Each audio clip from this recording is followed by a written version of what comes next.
আমি জানতাম আপনারা আমাকে বিশ্বাস করবেন না, সেই জন্যই আমি ওনাকে আসতে বলেছি। অবশ্য বিষয়টা আমি ওনাকে আগেই অবহিত করেছিলাম।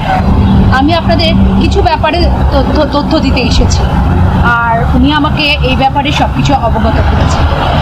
আর আপনারা এই মজলিসে যার পক্ষ হয়ে বিচার করতে বসেছেন, আপনারা কি তাকে চেনেন, জানেন তার সম্পর্কে? আরে এখানে জানি কি আছে, এতগুলো মানুষের রুজু লইয়া টানাটানি, রিজিকের ব্যাপার, পেটে ভাত পরে না পরে তার কোনো ঠিক নাই, আর আপনারা এটা সমাধান করে দিবেন না এখন? আপনারা জানেন এই লোকটিকে? এই লোকটি হচ্ছে নারী পাচারকারী দলের একটি সদস্য।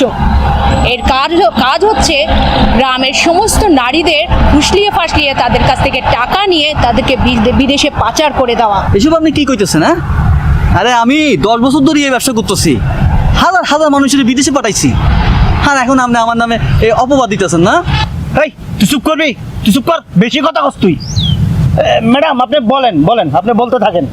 আপনার কাছে কি কোনো বৈধতার কাগজপত্র আছে? দেখি দেখান তো, কি হলো দেখান। কাগজপত্র?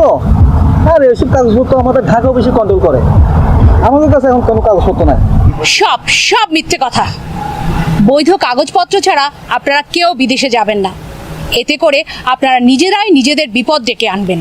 বিদেশে যেতে গেলে আপনাদের পাসপোর্ট এবং ভিসা লাগে। ভিসা মানে হচ্ছে আপনারা যে কাজে যাচ্ছেন সেই কাজটা সঠিকভাবে যাচাই বাছাই করে যাওয়া।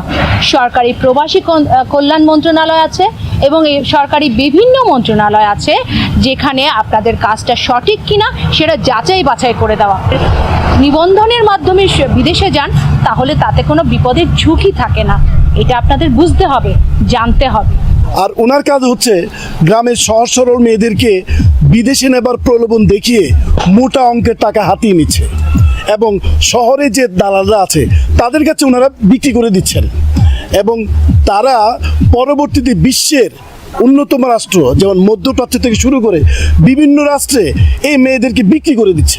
এই সমস্ত বিদেশে পাচার হয়ে যাওয়া মেয়েদের ইচ্ছার বিরুদ্ধে তাদেরকে দিয়ে যৌনকর্ম করা হয়, আর সুন্দরী মেয়েদেরকে দিয়ে হোটেলে দিনের পর দিন যৌনকর্মী হিসেবে কাজ করানো হয়।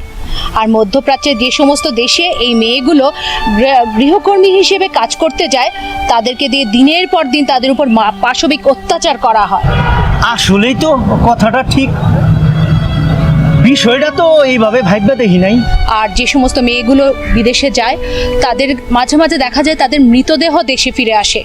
হয় তারা আত্মহত্যা করে, না হলে পাশবিক নির্যাতনের শিকার হয়। এই কথাগুলো আপনাদের জানা নেই, আপনাদের জানতে হবে, বুঝতে হবে।